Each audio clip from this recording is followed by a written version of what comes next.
So what's happening is that what we're seeing at the moment is an escalation of a crisis that has been going on for several months. It started initially on the Belarusian border with Lithuania and Latvia, and then over the summer it expanded into the Polish border. And what this is about is what Belarus is basically trying to punish the EU, and particularly those countries within the EU that have pushed for sanctions last year against the Lukashenko regime that were introduced as a result of a rigged parliamentary election and then a clampdown on the opposition. And slowly over the summer, we've seen an escalation of this. Initially, this was small groups of ones and twos trying to cross the Belarusian border.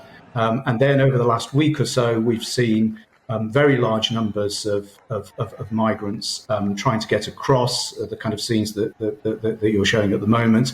And then over the weekend, there's been some reports, as you say, that there have been some of the migrants trying to cross have been provided with firearms, not live ammunition. I think it's tear gas, which they've used against the Polish border guards. So this is what it's really about. It's really about the Belarusian regime trying to put pressure on Poland and on the Baltic states by creating a manufactured humanitarian crisis on its border, and in doing so, trying to cause a wider crisis within the European Union and within the West, because obviously the people on that border don't really want to go to Poland and the Baltic states. They want to go to Germany, they want to go to Sweden, Britain possibly.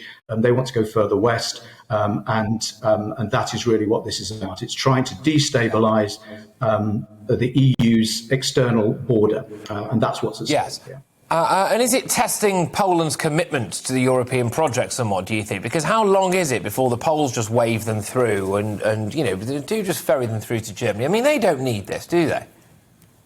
Well, I don't think they're going to do that, because it's obviously the integrity of the Polish border is at stake. And I think the real problem here is that as soon as you start to give in, essentially, as soon as you start saying, well, we'll end this by allowing the people who are massed on the Polish border to come in.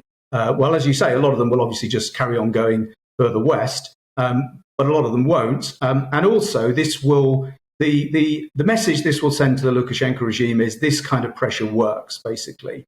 And therefore, it will encourage more people to be moved into to Belarus, provided with visas, flown into the country, forced across the border as they are. As a result of which, obviously, a lot of organised criminals will benefit from this greatly. People who exploit people who want to try and get to the EU, to Western Europe, and will cause further untold misery. So, yeah. I mean, allowing people in would not solve the problem. It would actually. Yes. I get all of that, but hang on a minute. What happens now then? You just let a load of people freeze to death staring at an EU border. I mean, that's not very EU-like, is it? Well, as I say, you've got to look at who's actually created this crisis. The crisis is created by Lukashenko. He's the person, it's his regime that have provided the visas for these people, provided them with this false promise that they'll be able to get across the EU border. He's the person that shipped them over to that border. He's the person that's trying to push them across. All that Poland is trying to do is to defend the integrity of its borders.